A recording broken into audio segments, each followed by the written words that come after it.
Scars and Spike, Sydney, Tyler, and Tommy with you as gentlemen. Atlanta United plays a real live soccer match on Friday afternoon. How's it going, Tyler? I'm great. It's so nice to be back to a match week, and I don't care if it's the first preseason match. I could care less. I'm just ready to see some things kick off, literally. Tommy, how are you? We need something to talk about because there's not a lot of offensive transfers coming our way. And as Gray said, and I'm going to steal his joke, it is very offensive that we have not seen anything on that side. I'm not getting nervous, Okay, but I'm getting anxious. Good. I'm getting anxious. What's at the this difference? point. I don't know. I guess it's a little bit get a little bit of the shakes thinking about this season and what comes of it. And I think everyone kind of goes through that moment when you're in the preseason, and Tyler is there all the time. I think so. He lives on this island where the land of positivity is there. I do my best. And so you start. That's where you start, and then you get a little bit nervous, like when you see other teams doing things. You're like, oh man, can we keep up with them? I think I saw Denke scored 2 goals today. One was like 2 bicycle kicks, and I was like, oh, he's going to score a hat trick on opening day, isn't he? So now I'm at the anxious part of the preseason where I'm like, you got to prove it to me in the preseason that all these guys that were busts last season aren't busts anymore. Isaac agrees with you down there. He's desperate for rumors. Saying in the chat, he is desperate for rumors. I'm sure everyone else is. Man. I know. By the way, Atlanta United opens the season at FC Cincinnati and Kevin Denke in just a few weeks. We're going to try to be there. Scarves and Spikes will try to be there in some form or fashion. I might be there, not official yet, but we shall see. You're going to make me go to Cincinnati, aren't you? If you go, then I'll probably end up going. But right now, I have no intentions of it. It is so miserable in Ohio right now. It is negative. Our kids have been off school now the past couple days because of the cold. It was negative 17 this morning. That's awful. That's offensive. That's offensive, dude. That's ridiculous. It's mid to upper teens, Tyler, here in Georgia. Yeah. That was cold, but now time's coming in negative 17. Good Lord. Every part of me, every body part is crawling inside of me right now. Like every body part. It's terrible. It's absolutely terrible.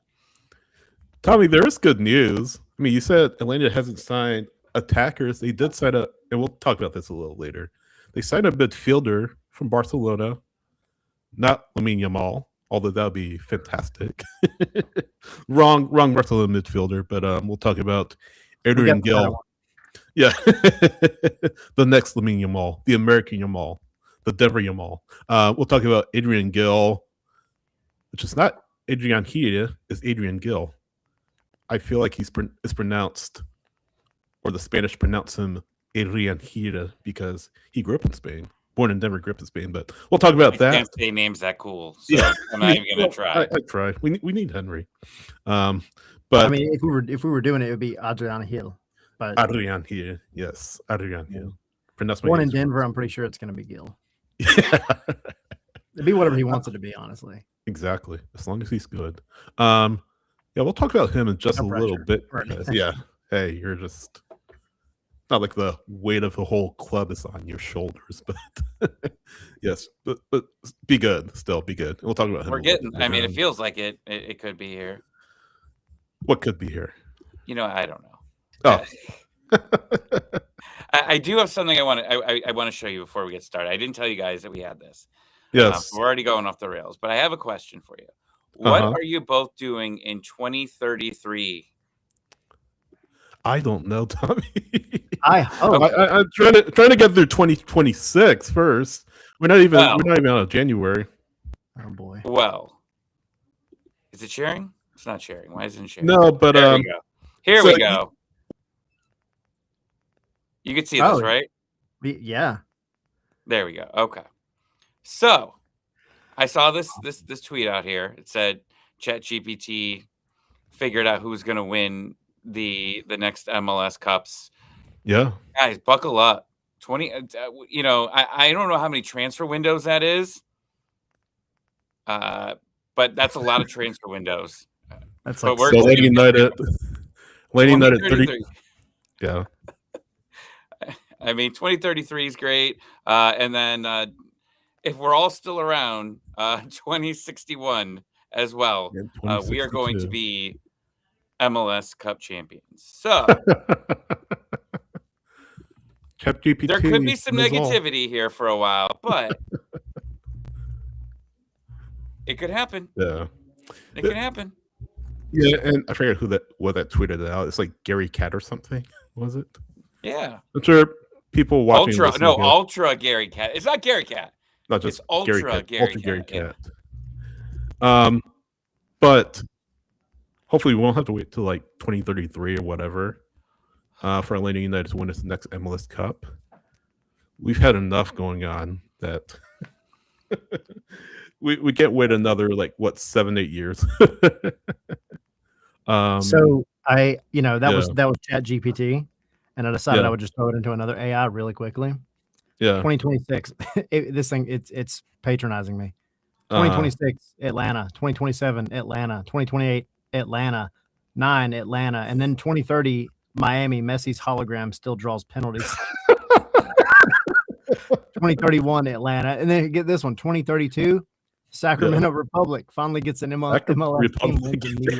Finally gets what it wants. It was been asking for years, an MLS club. I'm ready for the four-peat. I'm here for the four-peat, Tyler. Yeah, screw you, Ultra Gary Cat. Yeah. We don't like you, guys. I do have some bad news. I feel like we've heard it by now. Did we get rid of a forward? No.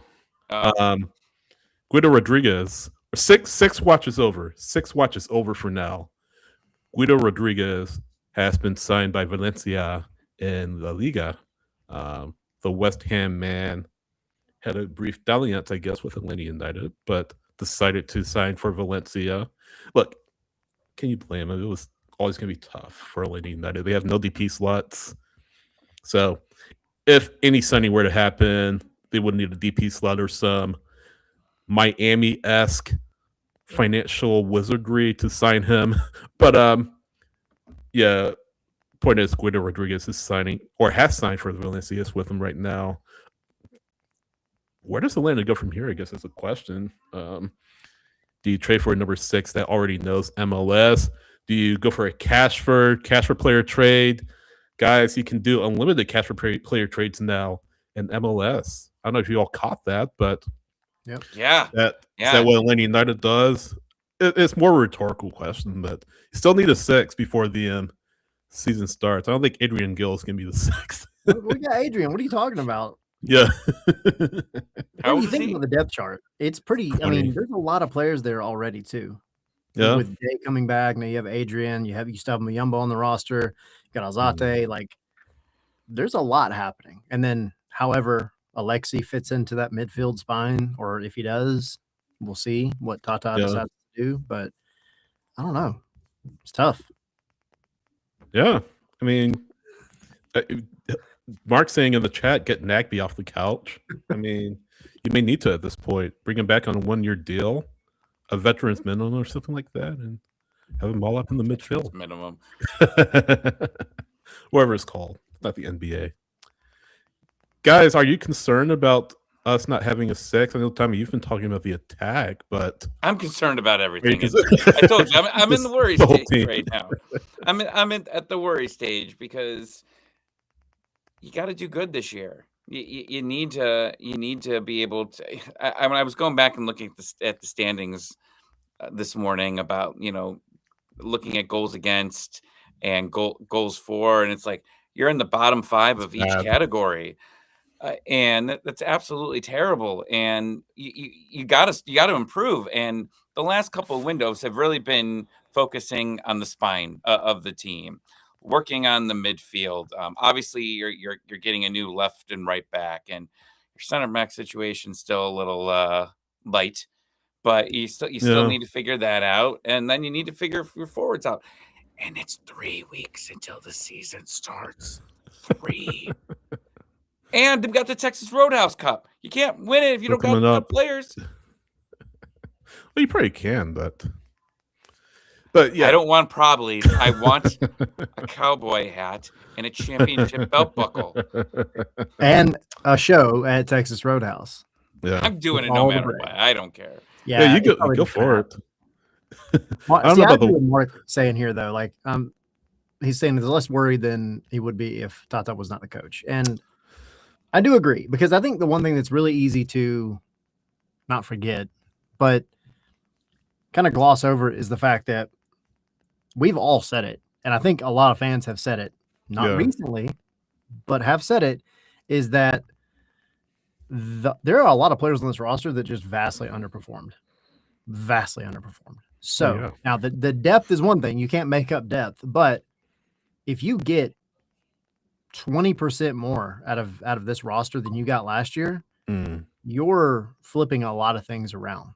And it's not the single answer to the problem. Like, you've still got to get some players on the roster for sure. You've got to figure out what's going on with the left wing. Unless Tata's coming out with some magical new formation. The right wing. But I think if Tata can pull that extra bit, or just honestly get him back to even, I think add in his tactics and you've got something that can be successful. Now, is it going to go win MLS Cup? Probably not. But I mean, I think, and I'm really not trying to compare it to 2025 because it's hard to be worse than that. But I think you can get a significant amount more out of this roster as it stands right now than you ever did last year. Hopefully. Knock on wood. Are you guys, sorry, Tommy, are you guys more concerned about the winger situation or the number 6 situation? I feel like winger, right? Tommy? Yeah. I've been stuck on it. I can't go back. All right. I've already gone too deep on being concerned at that position now for, I don't know, about 60 days-ish. So says 2025. Yeah, and real quick before you answer, Tyler, I mean, Brett says, if not for signing Tata, would this be the worst winter window in the past 5 years? I don't know if you want to say worst, but it's the least sexy window. No, I mean, because you're always going into the winter with a DP spot usually open. I think every window, I think we've had one for at least the last 3 years. Right. At least with one. So you look at that, and especially last year, you had 2 of them open. And then you bring back Miguel Almiron and Tyler's, throwing the parade already. Top 3 winger. Right. Yeah, I mean, hang it from the Scarves and Spike rafters. And then you go out and you set a record for Latte Lath for a transfer, and you're thinking, okay, and you bring on Ronnie Dyla, and I know, since he's not here to defend himself, Henry said Ronnie Dyla was a top 1 manager in MLS. Don't I don't remember that. Don't fact check me. His eyes said it. His eyes said it. I know that's what it was. The mustache said it there. But yeah, this is a window where it's like, okay, you're getting some guys, but if I go to YouTube and I watch their highlight reel, there's nothing to get me very excited. Not a lot. You know what I mean? Well, I've said this before, compared to the NFL, in the draft, if you get a wide receiver or a quarterback, those are sexy picks. But when you get an offensive lineman, which is in here, I'll count it as a midfielder, or a corner, or great, you're getting defense there, but people want to see offense, and this team was boring offensively last year. It was boring, and we need to be able to. You need to be able to get those vibes up for the Bens, and when they play Salt Lake, there, who's going to score the goals? Mascara can't come off the bench anymore and score bangers on the opener day. That's us. I mean, that's score for Columbia. Yeah.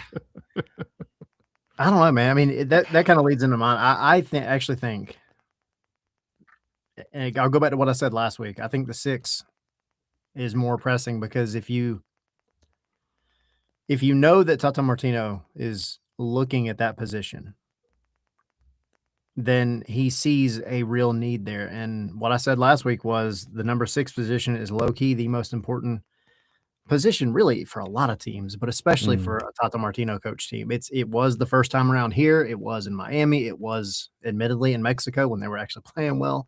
I mean, you go back and look at the teams that he's had, like, it's not that he's had the sexy midfielder, but he's had the midfielder that does the job. He's had the number 6 that does the job and does it well. And so, you know, I think it's even kind of come out that they knew that Guido was going to be a really, really tough shot.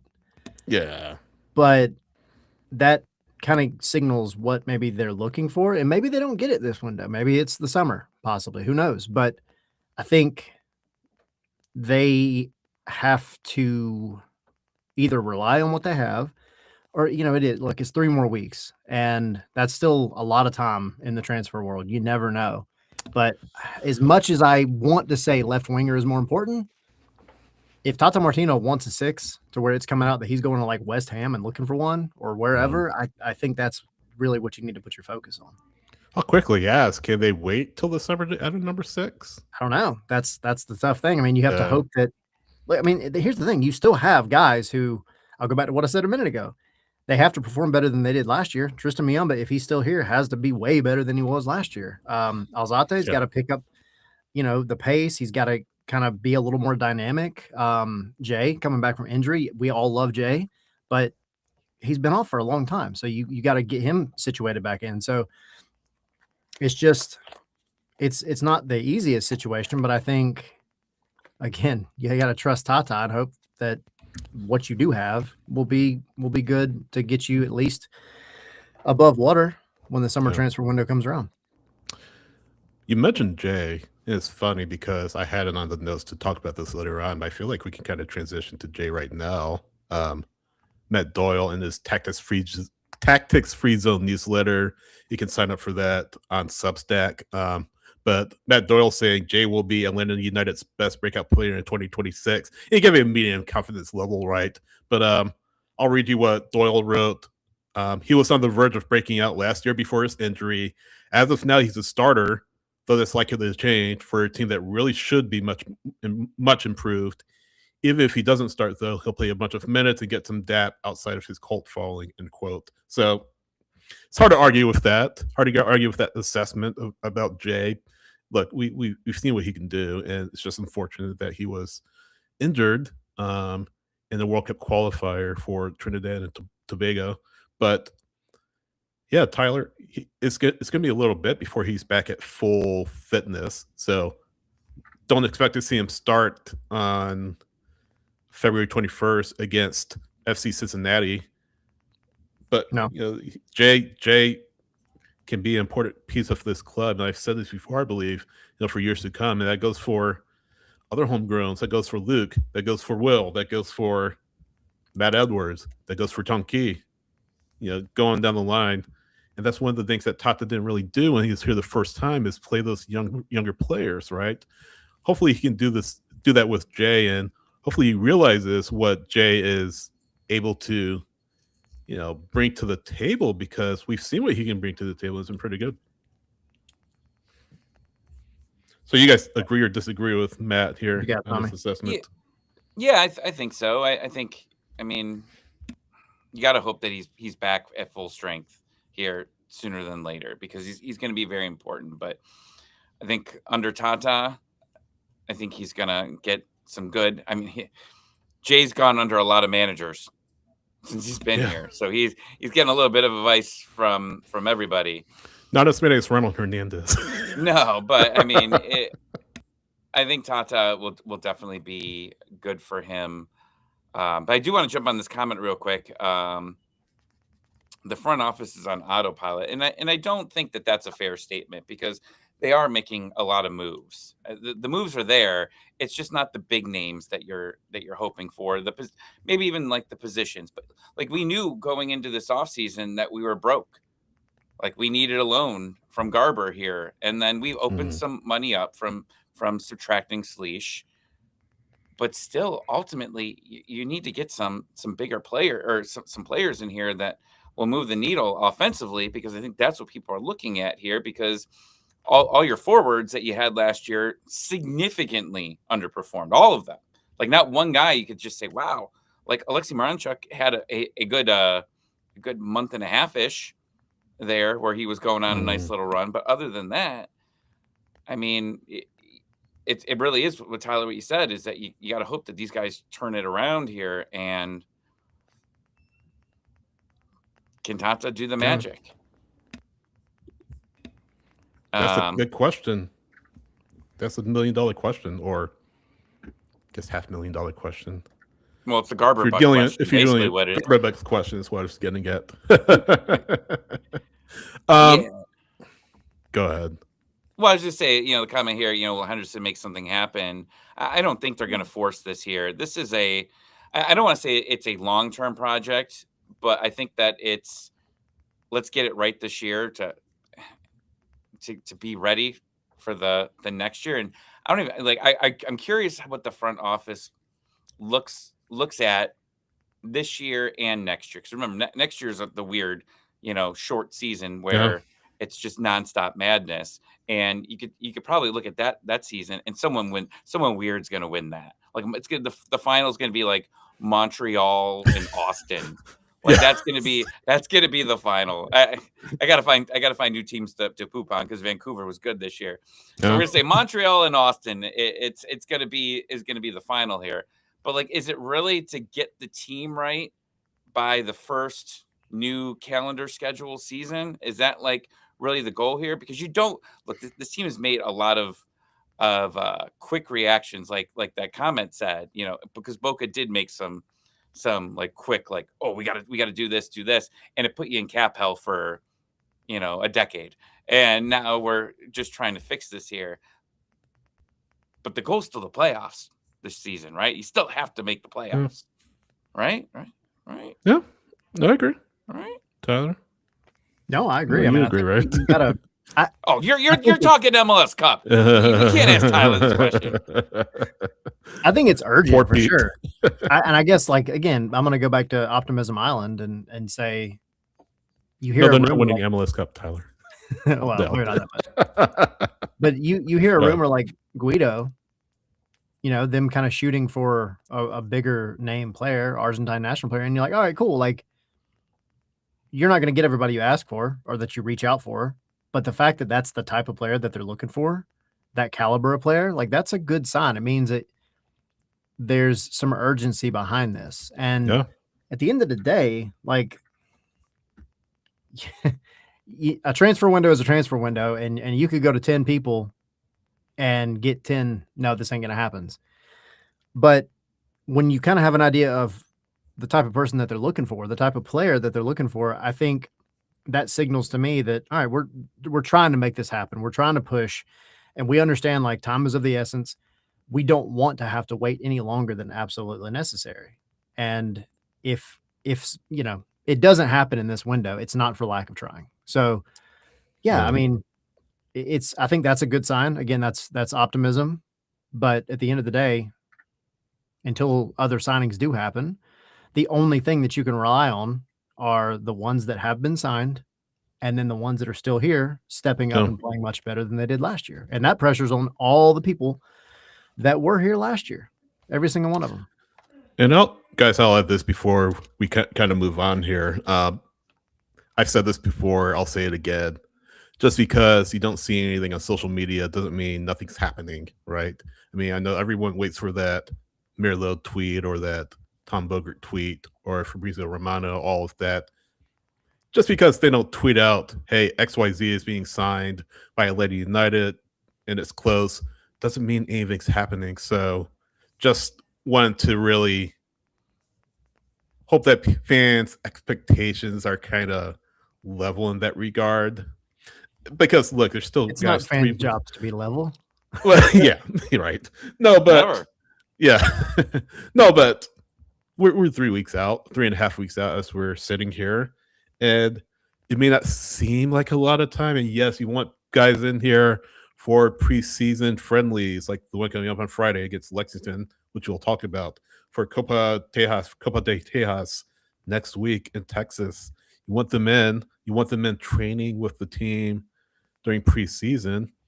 But a lot of times you don't have the opportunity. And part and parcel, that's why MLS has been prioritizing switching that transfer window, right? Switching that schedule so things align with the European calendar, the overseas calendar. So you have a lot more flexibility. You can go after a lot more players that you probably wouldn't be able to go after normally in a normal season. But yeah, by and large, just because you don't hear anything from Tom or Fabrizio or Merlot or Triple G doesn't mean that nothing's happening. So yeah, let me to piggyback on that. I'm going to hit on a couple of these comments real quick, but like to that point specifically, this I know this for sure, and I'm not saying every club is this way, but most probably should be and are. But for every one rumor you hear, there are probably 15 names that are being poked around at, if not more. And that's just how, a club, especially with a club with the resources that Atlanta has, they're going to go out and they're going to be, putting the feelers, casting the proverbial net, whatever euphemism you want to use. They're going to be doing what they can. And it's only the ones that get a little bit of, pull to them that you actually really start hearing about. Or you have somebody who is got an agent who's maybe a little desperate, which happens, to be fair, especially when you have a coach like Tata Martino come in. You're good. That's why when the moment Tata was made official, that's when every name started coming out of the woodwork, and a lot of those died off very quickly. Emiliano or Dibu. Yeah. But this is one of the ones I wanted to hit on. Isaac saying, why haven't players like, and he's saying Gregerson, but why have buyouts not been used? And I think the biggest thing about a buyout is it has to be a last resort. Like because once you pull that trigger, it's done. Like you've lost a lot of leeway with anything. So if for sure you're bringing in somebody and the only way you're going to get them in is to use a buyout, then you got to use the buyout. But you wait until the last possible moment to make that happen. And so the club had, we have the GAM numbers that came out. You still have the potential to offload players and open up some cap space, get a little bit of money for them. And maybe you don't have to use a buyout. Maybe you can use a buyout for an emergency. So if they are used, I wouldn't expect both of them to be used here in the preseason. If one is, one maybe, but I would imagine they would save that second one for like break glass type situation in the summer. And let's not assume. Isaac was asking about TRA's contract for 2026. Let's not assume it's on the same number that it was in 2025. It was insanely high for a backup. We've talked about this numerous times. Let's not assume it's that same number for 2026. So hopefully it's not, but I'm sure we'll find out in the spring. Adrian Gill, guys, we promised we would talk about him. Not Yamal, not that midfielder. Like Yamal, part of the Masia Academy, Barcelona Academy, but I guess a big question I'm asking, and this is keeping in mind he's on a supplemental contract. Will he be with the twos primarily, or can he affect the first team? Because I look at it with, he was with Barcelona. He was lent out to, I forget what his club he used to play for when he first entered a academy with, I think it was Cornellà, I believe it was in Spain. So he got lent out to Cornellà from Barcelona, and he was playing a few matches for them. He hasn't played a lot over the past couple of years doing an ACL, but I feel like he was never going to break into the first team with Barcelona. Look at their roster, guys. That's but yeah, it is obviously a great experience for him to trade with Barcelona, so the best players in the world. We kind of threw up Yamal, and we could go down the list. Some of the great players. We'll see Yamal in the World Cup here in a few months at Mercedes-Benz Stadium. Spain plays at the Benz, or Atlanta Stadium, if you will, as will be known for sponsorship reasons. But yeah, you look at how deep this midfield is, and you're just really spoiled for choice when you come to midfielders. And I think that's the thing that was the situation with Gil. He needed an opportunity elsewhere. He kind of hit his ceiling with Barcelona. I don't think he saw any pathway whatsoever to the first team of Barcelona. So he went back stateside, and now he's with Atlanta United. I'd imagine, guys, he's with the twos primarily. Might have a chance to hit the first team, but again, low risk proposition, right? He's a supplemental player, so he doesn't count against your budget for 2026. I'm for it. I mean, let's see. I mean, what could go wrong, really? I'm a big fan of this, actually. I'll just throw this out there, and then Tommy, you dive in. I like the signing because, look, Barcelona, whether you love them or hate them, their academy is one of the best in the world, period. And for a guy that spent so much time just in Spain, where it is a very technical type of football that is played, I think sometimes this team needs a little more finesse. I also think they need a little more, as Ronnie Dyla put it at the beginning of last year, asshole.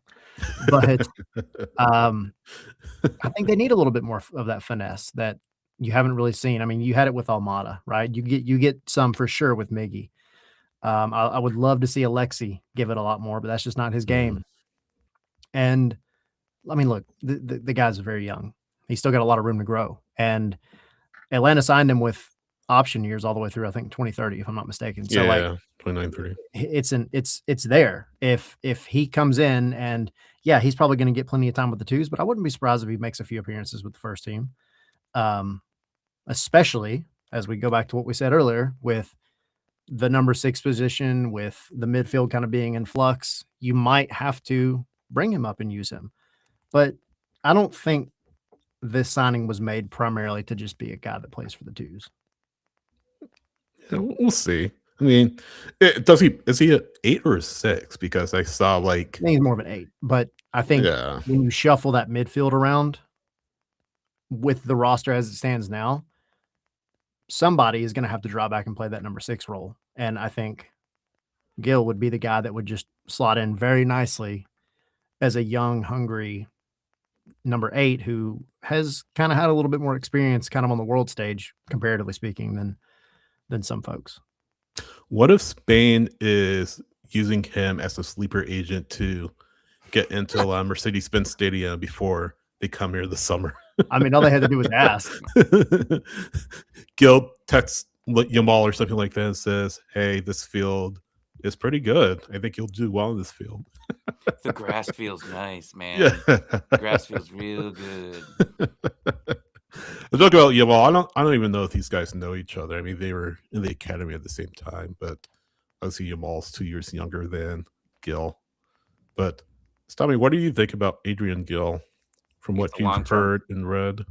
It's a long-term project here. I think I'm a little mixture of both of you as far as, how much time he gets here. You still got some weird times throughout the year where you're going to need to play someone, and with the length of the contract that he's gotten, you're going to want to develop him and give him some chances against MLS quality players. Now, does that come in this year? I don't know. Yeah. But the way it's set up right now, you got a bunch of guys that maybe don't fit that position. And it's like, all right, someone wants to start at the 6, earn it. It's up for grabs right now until you go get a probably more traditional 6. So you guys want to, for the preseason, the guys that are here right now, you got an opportunity. You want to play? Maybe your current position isn't available, but you got an opportunity to earn this one right now and go. Yeah. And I'll throw this out there too. Gil, he has family here in Atlanta, which go back to what I said last week. I don't care who they bring in. I want them to want to be here. They should want to be a part of this project, and not just to get a bag, but to actually be a part of this team. And, the guy's got some ties here, and that's a good thing, especially when you have that option to keep him on all the way until 2030. Like, maybe he does grow up and become a tried and true, like, legit part of this midfield. So I'm cool with it. I think it's great. U.S. Open Cup MVP. Let's go. Well, is Atlanta in the U.S. Open Cup? They are, right? Yes, I forget. sir. Yeah, they are. Hey, who knows? Can't be worse than last We'll time. Even though we went far. Right. Team had a good question here. What's that? Did the Academy organization mature enough without Tata around for there to be a change in his view of our kids? Our kids. Kids. Lady Yes. kids. I kind of go back to, I can't remember which press conference it was. Maybe both of them. But he has talked about the talent that he has seen in the academy. And you gotta think about it. When he was here the first time, the academy had kicked off, the year or two prior. And these are kids that were super young, right? Like at the time, Caleb Wiley, for example, was like 12. And they're anytime you have that kind of grassroots moment, the same thing is happening with the NWSL team in Atlanta now. You're not gonna see it come to fruition for quite some time. And it's kind of an interesting point of view for Tata because he saw the beginning. And we asked Will Riley on the interview, which if you haven't seen yet, by the way, go check that out. That was a good. We've been talking about midfielders all day, and we haven't mentioned Will Riley's name. Go check out that interview. And he was asked, like, do you kind of remember Tata? Does he kind of remember you? And they didn't really have their paths crossed that much because Tata, to be fair, he wasn't pulling as much out of the academy back then because it was so young. He had to rely on the fact that they were an expansion team coming in. When you're an expansion team, you get a little bit more money to play with and things like that. So, and they built the roster really well and made it work. Now, though, you're not an expansion team anymore. You are locked in with the budget that you have. And the key to success, the secret to success, I'll always say in MLS, especially with the budget rules, is get your academy to do things. And he has said that he has really, really, really seen a lot of positivity and a lot of good things out of the academy and the talent that it's pushing out. So combine that with Jose Silva taking over with the twos, another interview y'all should go check out if you haven't already over on our channel. But when you have a guy like that who is doing really good things with the twos, I think it opens up a lot of opportunities for Tata because he will play the young guys. He didn't back then as much because they weren't quite as developed as you would have a team that's been around for a while. Who played for the kid? So Carlton was one. Yeah. He would have played more, but he had things at home. Yeah. Who else? Who got their first minutes there? Chris Goslin. Bello. George Bello. Yep. I think Bello's a little after Tata. No, Bello was in 2018. Oh, okay. That was my first game at Mercedes-Benz Stadium. Was Bello. Was his debut. Yeah. And then you had, again, not academy guys, but you had like the Mikey Ambroses of the world and, those victory cigar type guys that you love to have on a team. And then technically that was when I believe Miles Robinson, now he didn't break out until 2019, but he started to get a little, and I see team down there saying Miles was getting bits and pieces. So it was there. It just wasn't as prevalent as it would be now because now you do have a lot more just general talent. But that team was supposed to win. That team was an MLS Cup winning team, and you didn't know that they were going to win. But you knew that they were competitive enough and every point was important. Remember, they were a point off from winning the Supporter Shield, and you can't really take too much time off to play kids when you're trying to win trophies. And he was pretty set on that. I think actually Tata, if anything, he was punting on the Open Cups there for a while. Like I remember those games, it was like he put the veterans in, but it was too late. Like I remember one of the game, I think they got eliminated, and he was like, "All right, I'm resting my guys for these games." Yeah, and it ended up not working out. But I mean, this team isn't set to win MLS Cup this year. It's just not. So you could see some guys being able to earn their spot to get some playing time here, which makes it interesting. And Miami he did play kids in Miami. because I asked Chris and Danny about that, and they said, absolutely. Kind of forced to a little bit though. Yeah, for sure. Injuries. And here it is, the same point. Like you got some positions where you don't have a set starter. So we'll see what Tata's strategy is here in 2026 in the second stint with Atlanta United. I want to hit on these real quick for a brief moment. LA United 2 signing 2 players on Wednesday. Momo Sisse, formerly of North Texas SC, and Matthew Sananu, I believe it's pronounced, both defenders. No, that's Kofi Sananu, formerly of Colorado Rapids 2. Sisse is a Mali international, played in the Olympics for Mali in 2024 in France. A draft pick, or was drafted by FC Dallas in the 2025 MLS Super Draft out of Penn State. And Kofi Sananu, drafted by, 6th overall pick by the Rapids last year in 2025 Super Draft. Started his career at North Carolina, then moved to Xavier in the Big East, and was drafted by Colorado, and then spent last year again with Rapids 2. So the Twos continue to expand their roster and add players to its roster as it prepares for his first full season under Jose Silva. And again, the interview that Tyler did with Jose Silva is available on the Scarves and Spikes YouTube channel.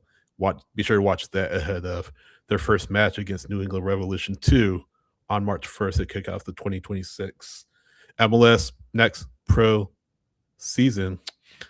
ScarvesandSpikes.com is your home for Atlanta United news, analysis, and opinion. We'll be covering, Tyler will be at the preseason match. We'll talk about that a little bit later on, so you'll get his coverage from there, as well as our coverage all throughout the MLS season. Also, Tyler will be in Texas next week, be covering some of the matches down there. So go to ScarvesandSpikes.com to find, or the week after, I'm sorry. So go to ScarvesandSpikes.com, all the latest Atlanta United news, analysis, and opinion. If you want to support what we do here at Scarves and Spikes, go to patreon.com/Scarves and Spikes. We have 2 tiers, $5 and $10. Both get you access to our Discord.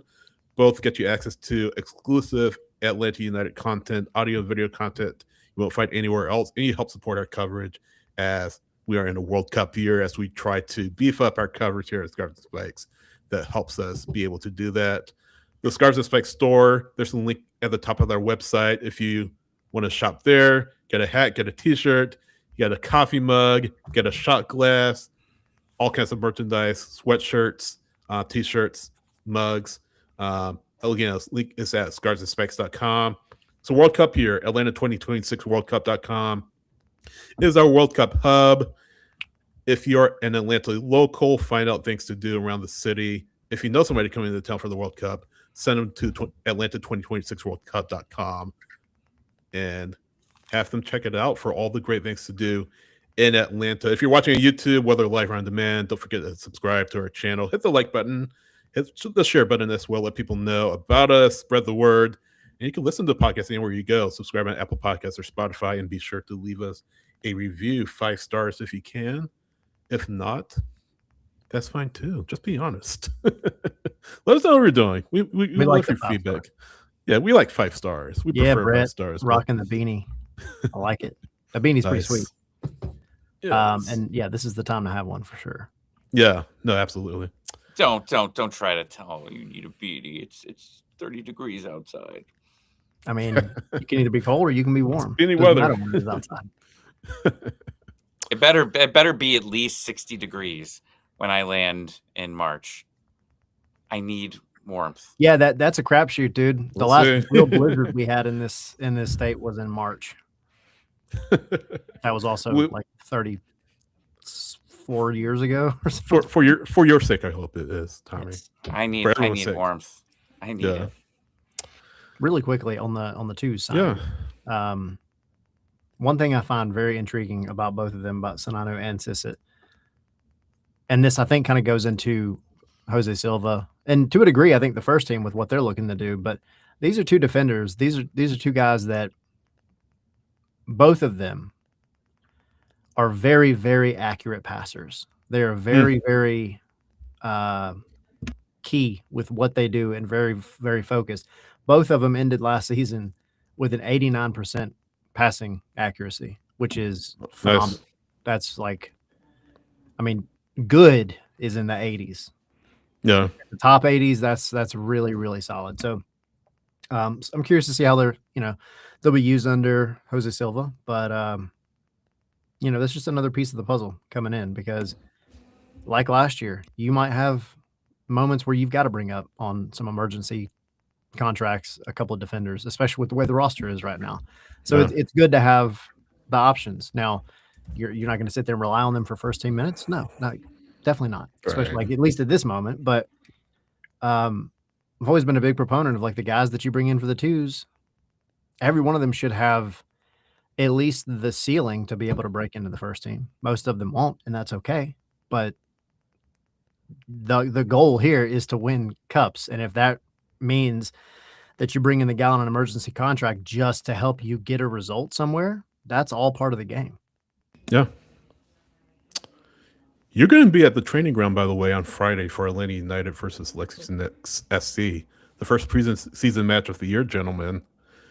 The Steve Cook derby, if you will. Steve Cook, the Lexington SC Youth Academy Technical Director. By the way, when you say Lexington SC, I mean Lexington Soccer Club, not Lexington, South Carolina. So, yeah, just as a clarifying point, which is based, Lexington SC is based in Lexington, Kentucky.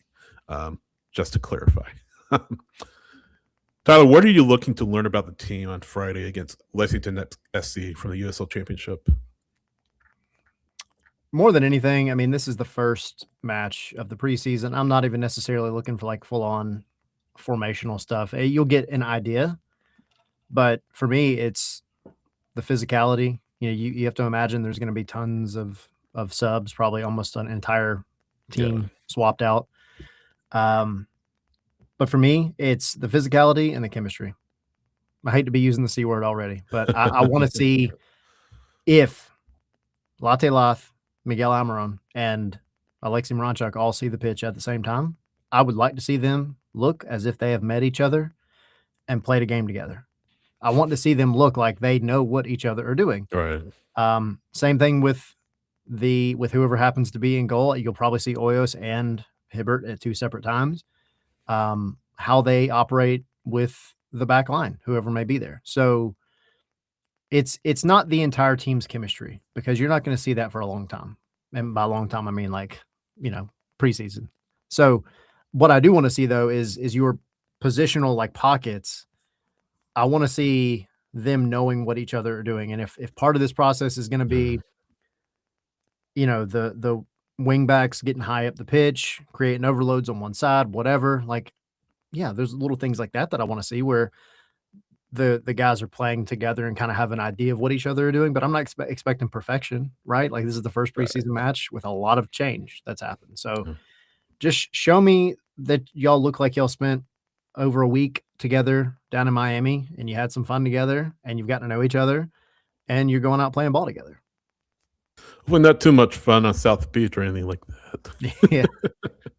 Or the shock that they received when they flew back and it went from 80 degrees to nothing. Yeah, no kidding. Tell me, what are you looking for on Friday? To control the game.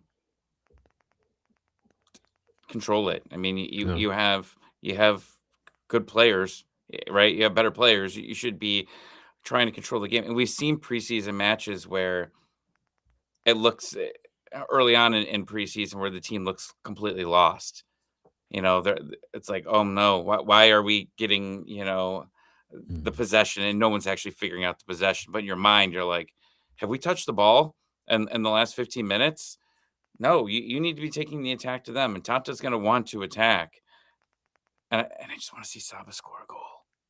Come on, Saba. Come on. If Saba scores a goal, it's first preseason game. We're back. We're 100% back. When this new kit comes out in 2 weeks, it's gonna be. It's only gotta have 4 letters. I wonder. By the way, I wonder if this will be 3 30-minute periods or 2 halves, 2 45-minute halves. Sure, we'll find out on Friday. But I imagine Saba will start that first portion of the match. I don't know. if it's 30 minutes, hopefully he is out there long enough to score, but we'll see.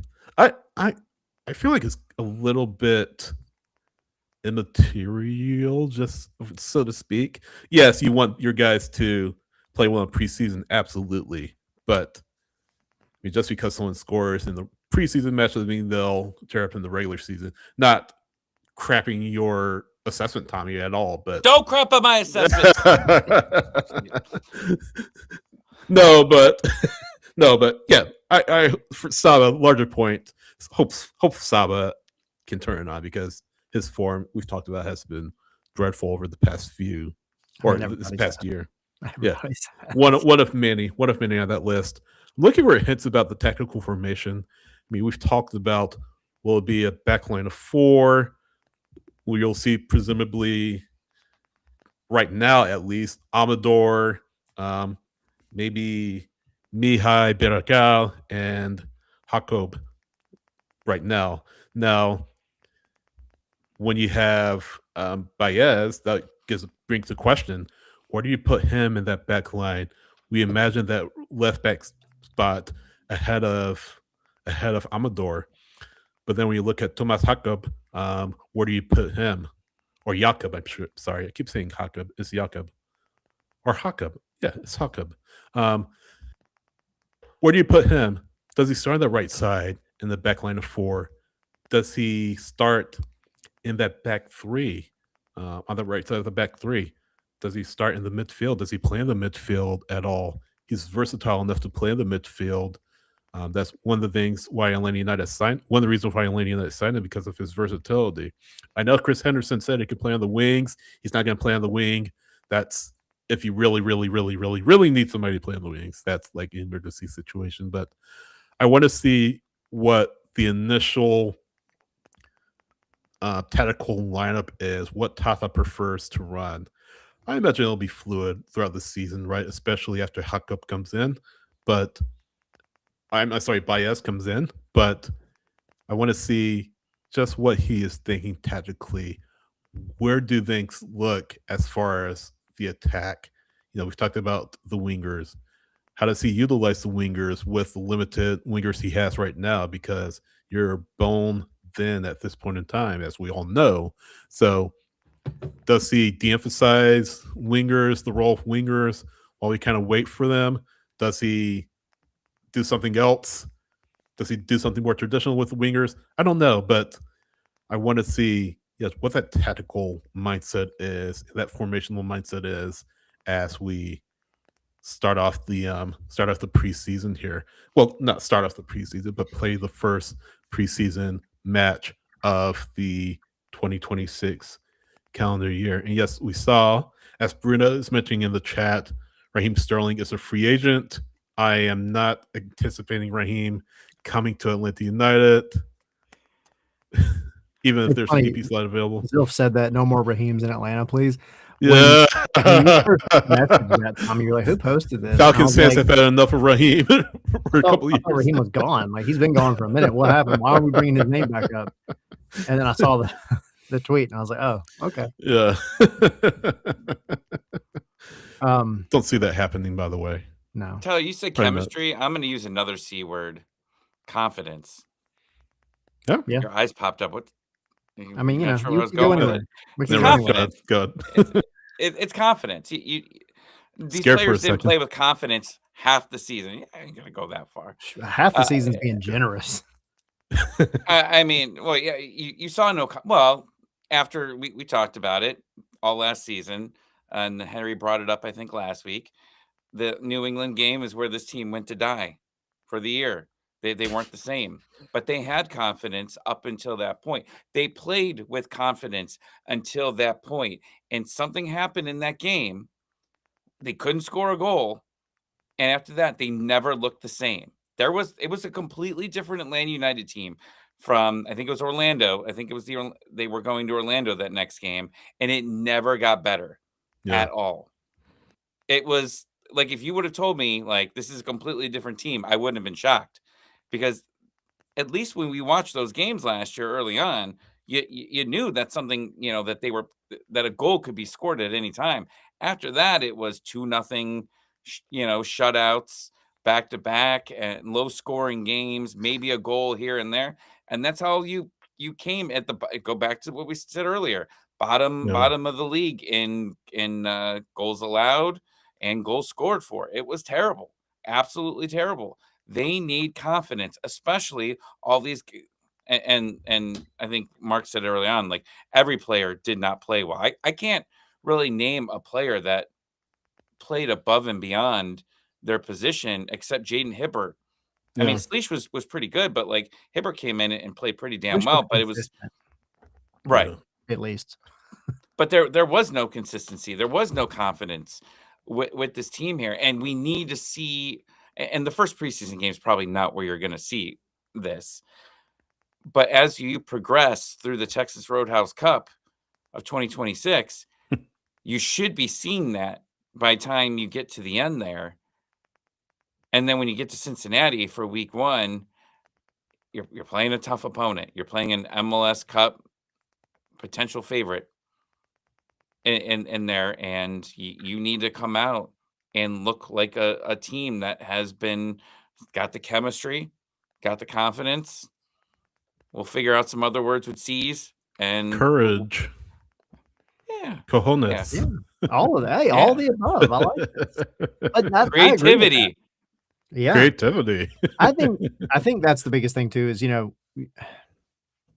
lot of people will go by the mantra of like, don't take anything out of the preseason matches. And yes, to a degree, but no offense to Lexington, just like there was no offense to Memphis a couple of years ago in the preseason, or Chattanooga or Birmingham or any of these teams. But like, no matter what version of preseason match you're playing, the identity should be at least viewable. And I think like control is a good word.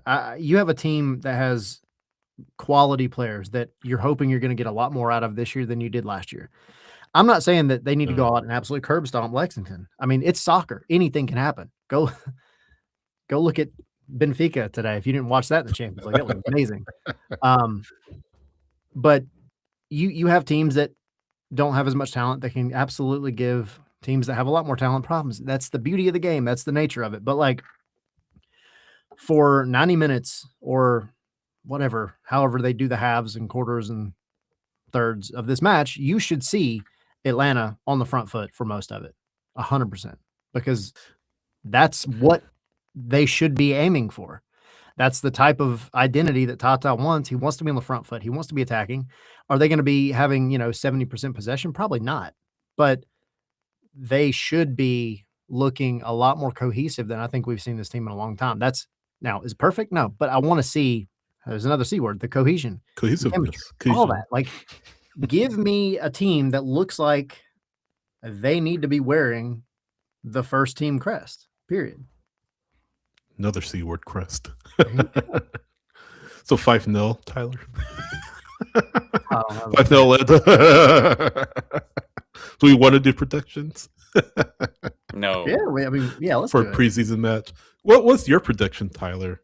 I guess. What's your prediction? This is going to set the tone for the whole season. This is going to set the tone. I can't believe it's the first one of 2026. I'm going to give it a solid 3-1. 3-1. Say 2-1. Tommy, what do you think? This preseason. 4-2. Scoreline is secondary. 4-2. 4-2. Yeah. Scoreline secondary. As long as Tyler said, as long as you see cohesiveness, credibility, courage, creativity on display on Friday, I think. I want some cake during this game too. Get a cake. There might be cake in the press box at the Children's Healthcare of Atlanta training ground. It's another C word, Children's. But we're getting close, everyone. Yeah. I mean, there's gonna be 4 matches in 18 days, 17 days or something. Yeah. You gotta pull it up. Joke is also a C word. Thanks, Omar. Yeah. It's a soft C Mr. word. Positive. I think that's it. What else do we go to head on? I mean, preseason. I keep saying preseason starts on Friday, but yeah, you play a match on Friday, and let's hope that it doesn't go right side up, and let's hope that you give a good account of yourself. I mean, Lexi SC, their USL Championship team, you'll probably see a lot of young players, but yeah, you don't want to take too much out of it, but you still want to see a good account of yourself made if you're Atlanta United. Yeah, and like there was a lot of negativity early on in the chat. Maybe I started that train going down there, but look, teams can surprise you when you get a new manager in. I mean, things can completely change, and you see it in every single sport. So I don't know what's going to happen here, but they're back. They got a bunch of new players. So it's not like we're just watching the previous team from last year and just saying, okay, let's see if they've changed. There's a lot of new names that we're going to have to learn. We're going to have to learn how they play. And then as we progress through, then the expectations will start growing here. And then if it doesn't get better, then that's when we're going to be on here complaining that, is this team ready for Cincinnati? Is this team ready for San Jose? Is this team ready to come home into Mercedes-Benz Stadium for the home opener and give the fans a show? Because they've been giving fans shows for every home opener for the past few years. They've been really exciting games. There's a lot to come here, and I'm excited at least that we're going to be able to talk about games here. But please give us some rumors. We love talking about rumors too. It helps like 2 or 3. Come on, Chris. Charlie, any closing thoughts from you? No, y'all just y'all keep an eye on social media. I think between now and Friday, it'll be busy, which is good. So just make sure you're following us on all the social medias, whatever you prefer. We're on pretty much all of them, I think, at this point. But if you haven't already, definitely subscribe, like Sydney was saying earlier. But definitely go to scarvesandspikes.com. We'll have all the news on there, all the opinions, especially now that we have a game to talk about. And when I go out to Texas in a couple of weeks, I'll have a comparison after a couple of weeks of matches and the team proceeding through preseason to kind of compare to this one on Friday. But I think, rumors, hopefully, but you'll probably have some busyness here over the next couple of weeks. So it'll be exciting. It'll be fun, but definitely make sure you check out scarvesandspikes.com. And also we say this occasionally, you can go put in your email on the website, go to the website, scroll down, put in your email, and you'll get all of our articles sent straight to your email the moment that they're published. So if you haven't done that, definitely go do that for sure. 1 p.m. kickoff from Children's Healthcare of Atlanta Training Ground against Lexington FC Friday afternoon. Again, Tyler will be there covering it, and the match will be streamed at atlutd.com, but Tyler will be covering it, giving you his coverage on scarsandspikes.com, and I'm sure on social media as well. Actually, I know on social media as well. Tyler, where are you on social media? I am on ATL Pilgrim, or I am ATL Pilgrim on social media. Tommy, where are you on social media? Still waiting for a winger at Gmail and sgs.com. And Tommy ATL 96. Yeah, place too. That's my burner. Yeah. I'm SidH.soccer on Instagram, SHWrites on X, SHWrites on Blue Sky. Follow us, Scarves at the letter and Spikes on X, scarvesandspikes.com on Blue Sky, Scarves and Spikes on Instagram and Threads, Facebook.com/Scarves and Spikes. Get social with us, like, subscribe, share our content on YouTube, and again, listen wherever you go. Apple Podcasts on Spotify, leave a review, leave 5 stars, and subscribe. And let us know how we're doing. We really do appreciate your support and your feedback, your criticisms, your hopefully positive feedback. You're good. Look, we're looking for the good stuff, okay? Yeah. Don't let Sydney tell you that we're looking for the bad stuff. Because one of our reviews was, stop talking about your damn Waffle House order. Right. That's still my favorite one. By far.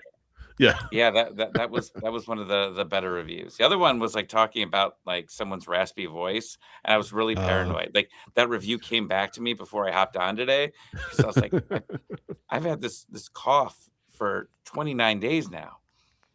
But I'm like, I got to show up. I got to show up this time around. Well, thanks for showing up. Glad Yeah. you joined us.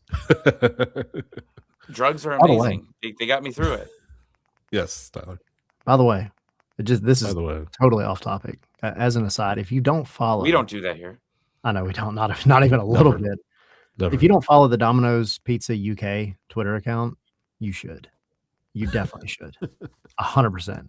They have some of the funniest takes of all of soccer. That was our Atlanta United season last year.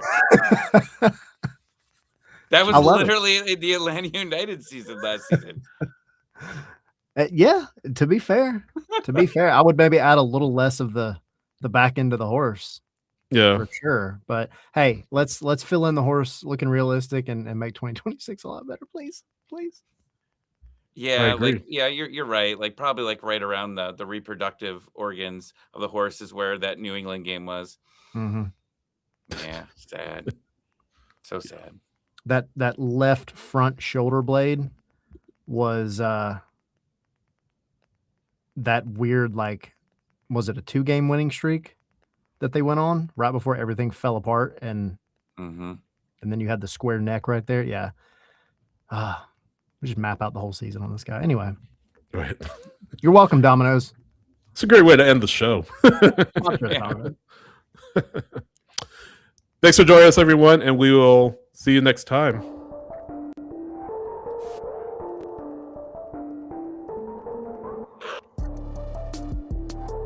Just can't do another bad season, guys. I just need fun. I need fun every Saturday and some Wednesdays and the occasional Sunday. I want to be able to say at 90 minutes, all right, we have some positive things to talk about. By the time we get to the middle of the year, it's less about soccer and it's more about, what Ronnie Dylan's calling everybody soft. I don't think Tata will call anybody soft. No. There'll be one key difference between Ronnie and Tata. Yeah. I want to talk about what sweaters Tata's wearing. That's a good question. Color? I mean, that's gonna be a good one. What is he gonna wear for the home opener?